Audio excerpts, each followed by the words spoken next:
सांसद जी, अध्यक्ष जी ने दावा किया 2 लाख से ज्यादा, या पिछली बार जो 2004 का रिकॉर्ड है वो भी तोड़ेंगे, क्या लगता है? भाजपा के लोग कल कार्यालय का उद्घाटन किए तो इस सवाल पे कुछ नहीं बताया कि कितने से हार रहे हैं इस बार। उनकी चर्चाओं को हमसे सवाल में पूछा जा रहा, इसलिए मैं कह रहा हूँ हालत खराब हो गई है। जो चहक रहे थे अब तो पर्चा भी नहीं भर सकते, अफजाल अंसारी सजा करा दिया गया और आधे सत्य को पूरा सत्य मान के बैठ गए, सत्य में वो जयते कहने लगे।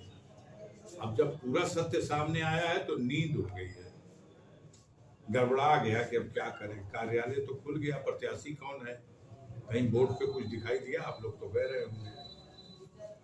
तो ये कब तक सूखा पड़ा रहेगा, अकेले कब तक बैटिंग करेगा आदमी। उन्होंने कहा कि हमारा निशान कमल का फूल है। कमल का फूल तो गाजीपुर में 21,000 पे भी सिमट चुका है। ये निशान कमल का फूल गाजीपुर में 21,000 का रिकॉर्ड है, गूगल में खोल के देख लीजिए। तो कमल का फूल समय के साथ। आज आप कार्यकर्ताओं के बीच में थे, सुना हनुमान आपने जो है बना दिया उनको कि हनुमान की तरह। कार्यकर्ता किसी दल की रीढ़ की हड्डी होता है और वो मन बना ले। भगवान राम जब समुद्र पर पुल बनाने गए तो उन्हीं ने बनाया था, तो वो सब हनुमान बन गए थे। समुद्र बांध दिया गया, तो इस बार भी चुनाव में तो हमारे कार्यकर्ता भी बांध देंगे। बस जितना मेहनत कर सकते हैं आप लोग करिए। धरातल पर ये लोग जाएंगे तो अभी जनता खोज रही है कि ऐसा तो दुनिया में नहीं देखा गया था कि सरकारी अधिकारी और कर्मचारी आने वाले हैं, प्रधान जी जल्दी जल्दी गांव का जनता के झूठ सच बोल के बटोरला। और जब यहाँ लोग तो सबके संकल्प लेवे के पड़ी, मुट्ठी में हाथ की मुट्ठी में मिट्टी ले लेकर के संकल्प लेवे के बाद कि मोदी जी को और मोदी जी की योजनाओं से बड़ा खुश और प्रसन्न है, वोट देंगे। तो कौन किसको ठग रहा? ये सरकार उसकी मशीनरी जनता को ठग रही या ये जनता उनको ठग रही? तो पूछा तो बता रहे लोग कि साहब सारा पैसा भी गांव सभा का ही लग गया, उसमें 40-50 हजार रुपया खर्चा हो गया। हर प्रधान रो रहा, बताओ भैया गांव सभा का जो बजट रहा ये तो गांव में छोट मोट विकास खातिर रहा, लेकिन आज गांव सभा के बजट के ऊपर से खबर आवता कि मैं मिडिल प्राइमरी स्कूल रखवावे कर कायाकल्प कर। जब उसे फुर्सत होता तो कहता कि अच्छा भैया अब एक काम कर जा कि शौचालय जो ना अधूरा बा या जो नहीं बनल होके बनवावे जा। उसे फुर्सत हो जाता तब कहत हम लोग के जितना अनहरिया मवेशी घूमत हो छुट्टा सांड भैंसा, इन्हन के चारा का प्रबंध भी वही बजट से कर। उसे फुर्सत हो जाता तब कहत हुआ लोग कि 10 रुपया वाला झंडा 50-50 रुपया में गांव में बेचा। अब बताई सरकार हमन के प्रधान बनल बन जाए जनता का वोट से। गांव की इकाई, पहली इकाई का जो सम्मानित प्रधान है, आज वो रो रहा है कि हमने से कहल जाता कि तम्बू लगावा, लाउड स्पीकर, खाना का पैकेट कुल प्रबंध कर, अधिकारी लोग यहाँ संकल्प दिवावे। यही तो है छूट का एक आडंबर है। अब वही पे कुल गांव में यात्रा हो गई, तो सीडीओ साहब, बीडीओ साहब, थानेदार साहब, तहसीलदार साहब, ये लोग जेकर पैरवी कह दी जनता के वोट दे, ये लोग कहीं उत्तर से जनता जाई दक्षिण, क्योंकि ये तो रोज शोषण कर रहे हैं। किसी की आवाज, किसी की फरियाद न तहसील में, न थाने में, न ब्लॉक में, न कचहरी में कहीं सुनी नहीं जा रही। आम आदमी अपमानित किया जा रहा, लूटा जा रहा। बेईमानी, भ्रष्टाचार अभी कभी ऐसा था ही नहीं जो सीना जोड़ी के साथ इस समय। ये सारे मुद्दे हैं चुनाव के। अब विकास तो आप लोग विकास का खड़ा किए, हमसे मिले थे लोग, कई लोग कहे कि भैया याद बा बेर भाई लोग जब तो हमनी का सिम मांगे खातिर बड़ा सोर्स लगाई जा, तो BSNL का सिमो कह कि सबे मोबाइल कैसे दे, नंबर लगा के दो। आज BSNL का सिम कुछ इनाम दे के भी देव तो केहू ना ले। अब इसको भी आप कहते हो विकास की अंतिम सीढ़ी पे है, इसके बाद बैकुंठे है, अब ओके आगे कोनो सीढ़ी नहीं। आज आप लोहिया भवन में क्या महसूस हुआ? बहुत अच्छा महसूस हुआ। ये सांसद भवन जी, अपना है, ये घर अपना है। मैंने इस सवाल पर बस इतना कहना चाहता हूँ कि एक मन में संकल्प था जो पिछले चुनाव के बाद से लगातार सरकारी मशीनरी का दुरुपयोग करके हमारे साथ जो जाति और उत्पीड़न किया गया, गाजीपुर की जनता इसे देखती रही, वो पीड़ा महसूस करती रही, उसकी हमदर्दी हमारे साथ है और कल भी थी। लेकिन अफसोस ये है कि जिनके हाथ में हाथ डाल के हम चल रहे थे, उन्होंने संकट की घड़ी में हाथ छुड़ा लिया।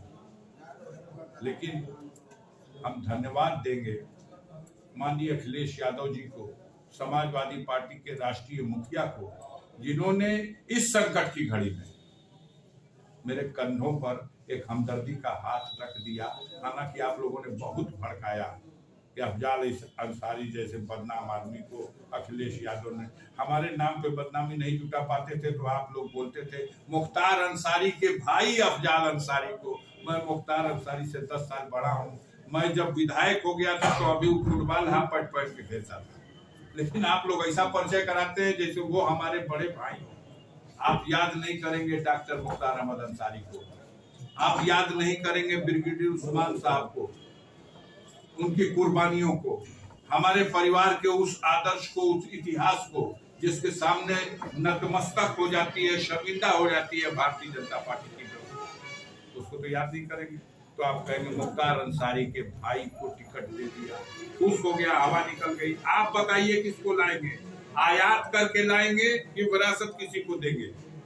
आप विरासत को न मानने वाले लोग हैं, आपसे मतलब अपने पे मत लीजिएगा। उनकी बात कर रहा हूं जो लोग आदर्श की बात करते हैं, चाल चरित्र और चेहरे की बात करते हैं, परिवारवादी पार्टी का दूसरों पे आरोप लगाते हैं। हिम्मत है दिलवा दीजिए किसी से बयान, कोई कह दे मजबूती और दमदारी से कि हम आज भी और गाजीपुर में भी परिवारवादी व्यवस्था को लागू करेंगे। उधर से कोई तगड़ा कैंडिडेट पुराना आ गया, तगड़ा खोजा जा रहा, तगड़ा खोजा जा रहा, तगड़े में भी मामला पुराना जो कर रहे हैं आने दीजिए, हम इंतजार कर रहे हैं। हम तो कह रहे हैं कि मैदान खाली है, मजा नहीं आ रहा है, आ जाते लोग तो शुरू किया जाए। सांसद जी, अभी अपने कार्यकर्ताओं को हनुमान कहा, तो आपके जो हनुमान है वो जय श्री राम से कैसे मुकाबला कर पाएंगे? ये बतावा कि जय श्री राम के बा तू कि मोदी? एक जना भाट रहना हूँ, कहना हूँ कि मोदी विष्णु अवतार है, लेकिन ये भाटगिरी है। पहले बड़ा बड़ा राजन का दरबार में होत रहो, बाबू का मोछ देखो, गधा का पोछ, ये गाँव तो वो अगर है तो बात और है। लेकिन भगवान राम करोड़ों करोड़ों लोगों की आस्था है, आस्था के प्रतीक है। भगवान राम के ऊपर रिजर्वेशन बका कि तो से परमिशन लेके और भगवान हनुमान एक शक्ति का प्रतीक है। मैंने इस बात पे कहा और मेरा आज भी मानना है कि हमारे कार्यकर्ता ही हमारे हनुमान है। यही समुद्र में पुल बनाएंगे और भगवान राम के लिए भी समुद्र में उन्होंने ही पुल बनाया था। सांसद जी, ये भगवान मत कहिए, इनको मारिच कहिए, इनको रावण कहिए, ये भेष बदलने वाले लोग। ऐसी कोई बात नहीं कि आपकी को मारिच हरना बन के आके ठग दिया और रावण साधु के भेष में आके हर ले गया सीता मैया। ये वो हैं लोग, यही उल्टा कहानी है। सांसद जी, पिछले 35 साल का इतिहास है कि दोबारा वो इतिहास आप पढ़िए, ओहू के पहले चले जाइए कि भारत में चुनाव नहीं होता था। ये कौन सी बात है? आपको ये देखना पड़ेगा कि कितनी बार परिसीमन हुआ है। कॉमरेड सरजू पांडे मेरे राजनीतिक गुरु थे, 4 बार वो सांसद रहे, 4 बार गाजीपुर से रहे, लेकिन 2 बार हाउस सीट पे रहे जेमे बलिया रसरा थे और 2 बार ए सीट पे रहे जेमे गाजीपुर और जमनिया। तो ये कौन सी बात है? ये तो कोई बात नहीं है। आप उस इतिहास को देके तसल्ली दे दीजिए एलजी साहब को, घबरा मत, दूसरा बेर ना जीत पाइयो, सूत जा का हार जाबा। सांसद जी, आज रितेश पांडे जो बसपा में आपके साथ सांसद थे अम्बेडकर नगर से, तो वो इस्तीफा देके बीजेपी ज्वाइन किए। क्या? ऐसे में मायावती जी का एक ट्वीट आया है, जो लोग भी पार्टी छोड़ के दूसरे दलों में जा रहे हैं, उन्होंने ये कहा है कि जनता इनका आकलन करेगी। बिल्कुल ये ठीक कहा उन्होंने, लेकिन उन्होंने ये बात तब कही है, आप ही बता रहे हो कि रितेश पांडे के जाने के बाद। जी जी, हमारे लिए कुछ कही हो तो बताइएगा, उस दिन सवाल पूछिएगा। तो उस पे आप लोग जबरदस्ती बतिया रहे हैं, क्यों नहीं भाजपा बतिया रहे, क्यों नहीं भाजपा बतिया रहे? चाहिए नहीं, आप बस्ती में पूछ लीजिए लोग को, एक बयान नहीं आया। अब आप बरियाई से आज निकलवाई दो, आपको बरियाई निकलवा दीजिए, कुछ तो नहीं है। आप कल पैसा लिख लिए, मुख्तार के भाई है और ये कर दिए और वो कर दिए।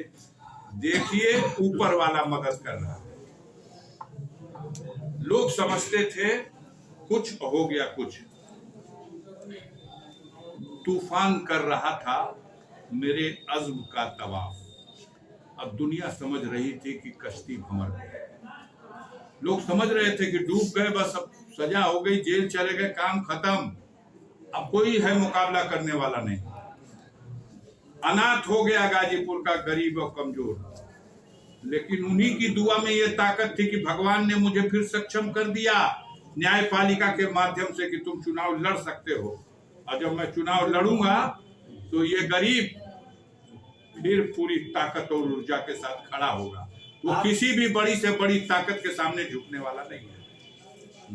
सांसद जी, एक सवाल ये उठ रहा है इस समय कि अब समाजवादी पार्टी से कांग्रेस का अलायंस हो गया है, ऐसे में अजय राज सारे कंट्रोवर्सी वाले टॉपिक पूछने से क्या फायदा? आप बताइए, यहाँ कोई कैंडिडेट का विवाद है नहीं, समझौता हो गया तो यहाँ जो ये कोई, हम लोग राष्ट्रीय स्तर के तो नेता नहीं है। अब आप इस सवाल को कंट्रोवर्सी में डाल के अफजल अंसारी ये कहे तो फिर उनसे पूछिए कि अब आप बताइए आप क्या कह रहे। हम क्यों इस सवाल पे बोले? आप क्यों इस सवाल पे इंटरेस्टेड हो? कितना आपको कहा गया है कि कितना डीप में जाओ? लाख परेशान हो जाइएगा। आपका संचालन करने वाले, इन गोडीय मीडिया का संचालन करने वाले उन धन्ना सेठों को, उनकी तिजोरियां खाली हो गई पिछली बार भी गाजीपुर में, और इस बार भी तिजोरी खाली हो जाएगी। जनता उस तिजोरी की दौलत को मिट्टी में मिला देगी, लेकिन यहाँ रिजल्ट भाजपा के पक्ष में नहीं आ सकता। ये गाजीपुर है, ये झुकने वाली नहीं है। और कंट्रोवर्सी के सवाल हमसे मत पूछिए। इस बार क्या प्राथमिकताएं रहेंगी सांसद जी? प्राथमिकता तो आप हमसे पूछते हैं लेकिन लिखते नहीं ना। हम आपसे बताना चाहते हैं, लिखिए 198 किलोमीटर, लाओ लिख दो, 198 किलोमीटर पीएमजीएसवाई योजना के अंतर्गत अफजाल अंसारी सांसद गाजीपुर ने अपने लोकसभा क्षेत्र में 2020 से अब 2023 के मध्य ये वो सारी सड़कें हैं जिस पर 268 करोड़ 34 लाख रुपया व्यय करके इन्हें कंप्लीट कराया है। पीएमजीएसवाई योजना का ये नियम है, ये नीति है कि उस क्षेत्र का सांसद अपनी मानक के अनुसार उन सड़कों का प्रस्ताव करेगा, एस्टीमेट बनेगा, वही अनुमोदन करेगा, और जब सड़क बनेगी तो वही उसका शिलान्यास और उद्घाटन करेगा। ये वो सड़कें हैं। 3 बार के कार्यकाल में भी अगर सिन्हा जी ने 150 किलो, इसकी आधे किलोमीटर भी सड़क बना दी हो गाजीपुर में, पीएमजीएसवाई आज से नहीं है, ये पूरे भारत में ग्राम विकास मंत्रालय भारत सरकार के द्वारा संचालित है। तब इसका उत्तर आप देंगे कि तो ये तो भारत सरकार का ही पैसा है, जो गंगा पे पुलवा पर तक नाना का घर का पैसा बा, वो भी भारत सरकार का पैसा है। आप मंत्री के पद बैठे हो, उस पैसे का इस्तेमाल कर। मैं एमपी के पद पर बैठा हूं, मेरे प्रस्ताव पे ये योजना पास हो रही है, इसको आप छापेंगे? है हिम्मत कि कोई छाप दे? मीडिया, गोदी मीडिया, बर्खास्त हो जाइएगा, घर चले जाइएगा। ये 38 सड़कें हैं, 10-10 किलोमीटर, 12-12 किलोमीटर, और ये 23-24 के लिए ये 24 सड़कों की और लिस्ट है जो गाजीपुर लोकसभा क्षेत्र में ये सड़कें अफजाल अंसारी के द्वारा पीएमजीएसवाई योजना में प्रस्तावित है, अनुमोदित है। इसका बजट आना है, ये बजट आ गया, कार्य हो गया। 26 नंबर पे अभी कार्य अधूरा है, जो सैदपुर से देवचंदपुर वाली है, बाकी सारे कार्य पूर्ण है। घूम लीजिए गाजीपुर जिले में, एक भी कोई अगर 19-20 हो हमसे पूछ लीजिएगा। चर्चा है कि चर्चाएं हैं कि जिनको आपने हराया वो पिछले कार्यकाल में 20,000 करोड़ से ज्यादा की परियोजना गाजीपुर में लाए और आप 193.30 करोड़ की परियोजनाओं से कैसे विकास बहुत से सी मुकाबला चीजें हैं जिसका जवाब अलग अलग लोग देते हैं। केजरीवाल साहब जो मुख्यमंत्री दिल्ली के हैं, दिल्ली के मुख्यमंत्री केजरीवाल साहब अभी आप लोगों को संबोधित करते हुए बोले कि 3 दिन के लिए ईडी और सीबीआई का अधिकार और चार्ज हमें दे दो, भारतीय जनता पार्टी के 80% नेता भ्रष्टाचारी हैं, सब जेल चले जाएंगे। आप बताइए, मैं भारतीय रेल का मंत्री था, मैं मंत्रालय में था, एक संसद सदस्य के हैसियत से हमारे बगल में सांसद है ना, बलिया में, सलेमपुर में सांसद है, चंदौली में तो मंत्री हैं, जाइए उनका भी जोड़ लीजिए, मिर्जापुर को जोड़ लीजिए, किसी को भी जोड़ लीजिए। पीएमजीएसवाई की इतनी सड़कें किसी के क्षेत्र में आई हो और काम हुआ हो। मैं विपक्षी हूँ, लेकिन ये सड़कें मेरे अधिकार में था, मैं प्रस्ताव कर सकता था, मैंने प्रस्ताव किया और इस पर एस्टीमेट बना और इस पर भारत सरकार ने बजट दिया। लेकिन ये 268 करोड़ रुपए की है, और जो बाद वाली है जिसको प्रस्तावित किया है, जिसपे अभी रुका हुआ है, ये 198 किलोमीटर है, और जो ये प्रस्तावित है जिसपे अभी बजट नहीं आया, ये 193 किलोमीटर है। 200-400 किलोमीटर लगभग सड़क गाजीपुर में, इसकी उपलब्धि को कोई काउंट करेगा? तब तो चौराहे पे क्या कहना, ये जनता जानती है कि क्या किया। गरीबों के मान सम्मान और उनके हक अधिकार की लड़ाई लड़ा है, उसकी रक्षा की है। इन सारी बातों को लेकर आप जनता के बीच में जा रहे हैं। जनता तो खुद स्वागत कर रही है कि अरे भैया तोहरा पे जो बीतत रहा जुलूम अत्याचार, हमन का रोवत रही जा, अब तू आव, कैसहू लड़े जोग हो जा मुकदमा लड़के कैसहू आर्डर कराव। हमारा जब आर्डर हो गया तो गरीब ने स्वागत किया इसका कि अब लड़े जोग हो गए ना, अब जाके लड़े के बाद आओ अपन गठरी लेके। ये लोग अटैची के बल पे लड़ेंगे, आपके बल पे लड़ेंगे, सरकार के बल पे लड़ेंगे, प्रशासन के तंत्र के बल पे लड़ेंगे, और मैं गरीब जनता और अपने उस हनुमान कार्यकर्ताओं के बल पे लड़ूंगा।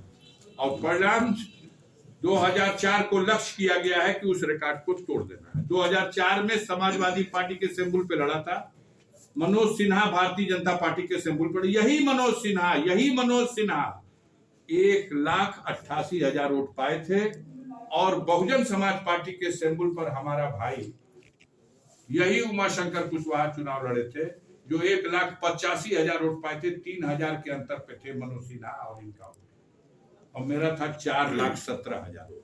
यही समाजवादी पार्टी थी, यही उनके हनुमान कार्यकर्ताओं का यह जोश था, यह खरोश था, यही गाजीपुर की जनता थी जिसने वो फैसला दिया था। सांसद जी, अभी आप संबोधन कर रहे थे कार्यकर्ताओं को, तो इस दौरान जयंत चौधरी को लेकर आपने कहा कि दरवाजा हमने बंद किया लेकिन कुंडी लगा के रखा है। हमने कहा है कि ये बात भाजपा के लोग बिहार में कह रहे हैं कि दरवाजा नीतीश के लिए बंद किया गया था लेकिन कुंडी नहीं लगाया था, इसलिए खोल के आ गए। तो भैया अगर वो पलटल चाहिए तो यहाँ दरवाजा बंद भइल बा, अगर हेल के आवल चाहम तो चलिए, कुंडी निके लगल उन्हीं खातिर नहीं, औरो जे बा परिस्थितियां बदलेगी तो उसके लिए सबके लिए दरवाजा खुला है। राजनीति में दरवाजा कुंडी नहीं लगती इसमें। हाँ, अंतिम सवाल, आपकी एक याचिका हाईकोर्ट में पड़ी हुई है। मैंने पिछले बार आपसे ये कहा था कि हर तारीख पे मैं प्रयास करता हूँ, आपके माध्यम से सिफारिश करता हूँ, रोज इस खबर को चला दीजिए कि उसको हर हाल में सुप्रीम कोर्ट ने आदेश कर रखा है, डे टू डे सुनवाई हो, 3 दिन का फैसला। क्या लगता है, क्या उम्मीद है? मैं 101% बेदाग था, बेदाग हूँ, बेदाग रहूंगा। अब देश की न्यायपालिका पर आज भी भरोसा है। वो जिस दिन टूट जाएगा देश में लोकतंत्र खत्म हो जाएगा। उन लोगों को उस पर भरोसा होगा। जब मैं 2019 का चुनाव लड़ रहा था तो लोग भी कह रहे थे कि 3 जुलाई को फैसले की तारीख है दिल्ली की सीबीआई कोर्ट में, तो जिता दिया जनता ने अपनी अदालत में। वो 23 मई को उसका फैसला आया, और जिता दिया न्यायपालिका में जो 3 जुलाई को उसका फैसला आया, जिसका इंतजार करा रहे थे पूरे चुनाव। तो बेदाग बरी हुआ। और मैं तैयार हूं, सहर्ष तैयार हूं यार। मेरा जीवन एक खुली किताब है। एक संसद सदस्य हूं और 12 साल पुरानी गाड़ी में घूम रहा हूं। 12 साल पुरानी गाड़ी में चलता हूं। शौक थोड़ी है 12 साल पुरानी गाड़ी में चलने का। कहीं पंचर होती है, कहीं कोई खराबी आ जाती है, उसी को झेलता हूं, चल रहा हूं, लेके चल रहा हूं। ईडी सुनिए 62 घंटा पूछताछ की है। 62 घंटा हमसे पूछताछ की। मेरे घर पे आके 13 घंटे तक रेड की। और 1.5 साल तो हो गया। आपको कुछ बताई हो तो बताइए, गाड़ी में कोई छेद मिला, आपको कुछ बता गई हो तो बता दीजिए। हमको तो फिर नहीं बुलाया, कहाँ बेकार है। ठीक है। चलिए ठीक है, धन्यवाद। अरे तो मिठाइयाँ भी